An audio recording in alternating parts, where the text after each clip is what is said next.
பிச்சை காசு இதுக்கு போய் 7 வருஷங்களா என்கிற ஆதங்க குரல்களும்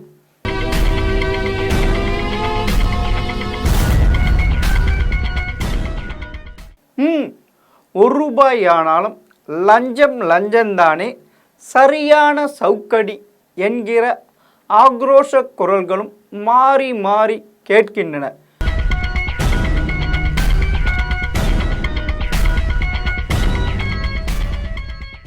ஒரு தீர்ப்பை தொடர்ந்து லஞ்சம் வாங்கிய ஊர் நல அலுவலருக்கு அபூர்வத்திலும் அபூர்வமாக 7 ஆண்டுகள் சிறை தண்டனை விதிக்கப்பட்டிருப்பது பலருடைய கவனத்தை ஈர்த்துள்ளது. இப்படி ஒரு தீர்ப்பை பெற்று தந்ததன் பின்னணியில் சம்பந்தப்பட்டவர்களின் போராட்டம் பெரும் போராட்டமே.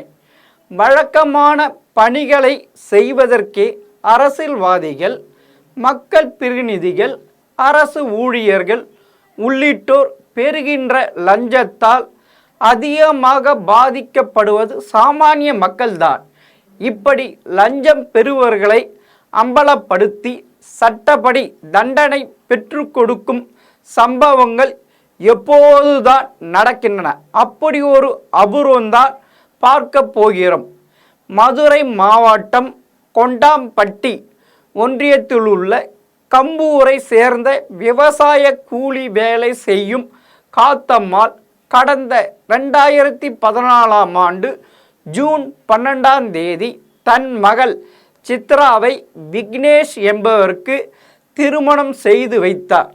அப்போது அரசாங்கத்தின் ஈவேரா மணி அம்மையார் நினைவு ஏழை விதவை மகள் திருமண நிதி உதவி திட்டத்தின்படி ரூபாய் 25,000 மற்றும் 4 கிராம் தங்கம் பெறுவதற்கு கொட்டாம்பட்டி ஊராட்சி ஒன்றிய அலுவலகத்தில் மனு கொடுத்தார்.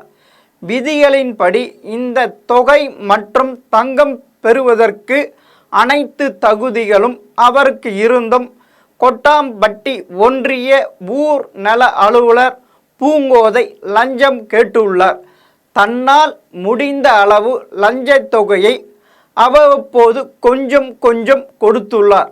ஆனாலும் தொடர்ந்து பணம் கேட்டுள்ளார் பூங்கோதை. கையில் பணம் இல்லாத சூழ்நிலையில் மகள் மற்றும் மருமகன் தைரியம் அளிக்கவே மதுரையில் உள்ள லஞ்சம் மற்றும் ஊழல் தடுப்பு பிரிவு காவல்துறையினரிடம் புகார் கொடுத்தார் காத்தம்மாள். இதைத் தொடர்ந்து 16/12/14 அன்று குற்ற வழக்கு பதிவு செய்த அதிகாரிகள் காத்தம்மாள் மூலம் பூங்கோதைக்கு ரூபாய் 1500 கொடுத்து வைத்து கையும் களமாக பிடித்தார்கள். கடந்த 10 ஆண்டுகளாக நடந்து வந்த இந்த வழக்கில்தான் மதுரை ஊழல் தடுப்பு சிறப்பு நீதிமன்றம் பூங்கோதைக்கு 7 ஆண்டுகள் சிறை தண்டனை அளித்துள்ளது. இந்த தீர்ப்பை பலரும் கொண்டாடி காத்தம்மாளை வாழ்த்து வருகிறார்கள். ஆனால் இதை பெறுவதற்காக காத்தம்மாளும் அவர் குடும்பத்திനും பட்ட கஷ்டங்கள் கொஞ்சம் நஞ்சமல்ல. சித்ராவின் கணவர் விக்னேஷ் பேசியபோது தாமதமாக இருந்தாலும் இந்த தீர்ப்பு கிடைச்சது மகிழ்ச்சியாக இருக்கு. ஆனால் இந்த வழக்கு முடியறதுக்குள்ளே என் மனைவி குடும்பத்தினர் ரொம்பவே சிரமப்பட்டுட்டாங்க.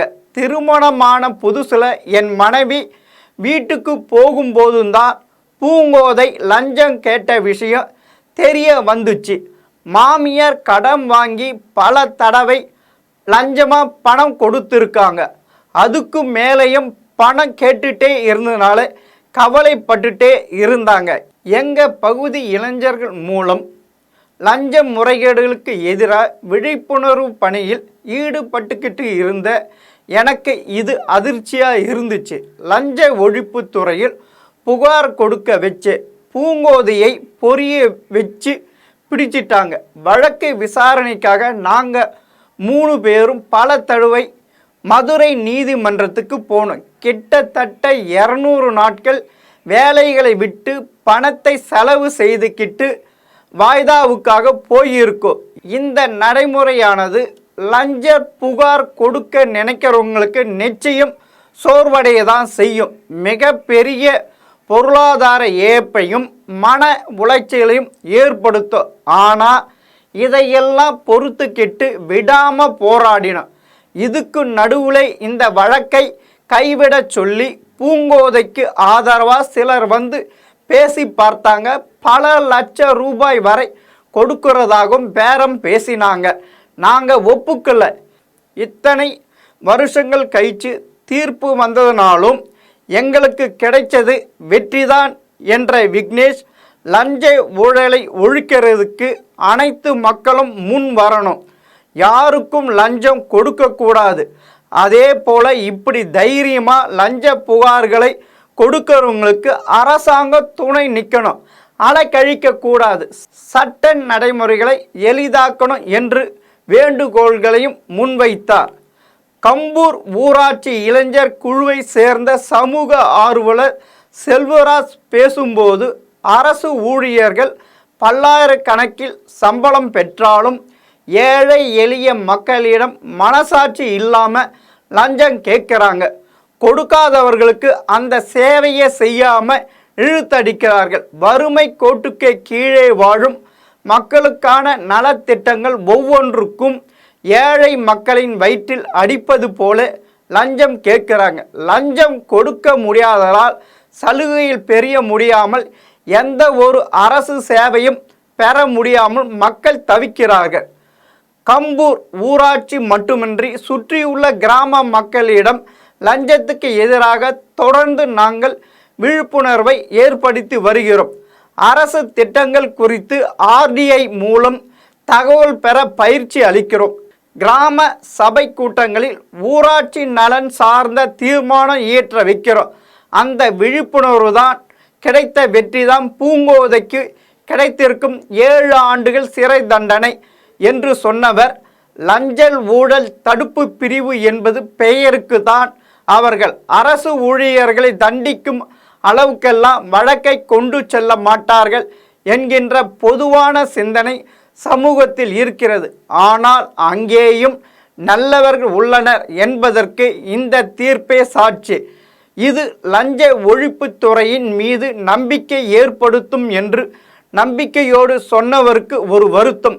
இது போன்ற அரசு திட்டங்களுக்கு பெறப்படும் லஞ்சம் அடிமட்டத்திலிருந்து உயர் அதிகாரிகள், அரசியல்வாதிகள் வரை செல்கிறது. ஆனால் அவர்கள் சிக்குவது இல்லை, தப்பித்து விடுகிறார்கள். மக்கள் அனைவருக்கும் விழிப்புணர்வு ஏற்படும் காலத்தில்தான் ஒட்டு மொத்தமாக லஞ்சம் ஒழிக்கப்படும் என்றார். துணிச்சலோடு களமாடியிருக்கும் காத்தம்மாள் குடும்பத்தினரையும் அவர்களுக்கு துணை நின்ற கம்பூர் இளைஞர்கள் குழுவையும் வாழ்த்துவோம்.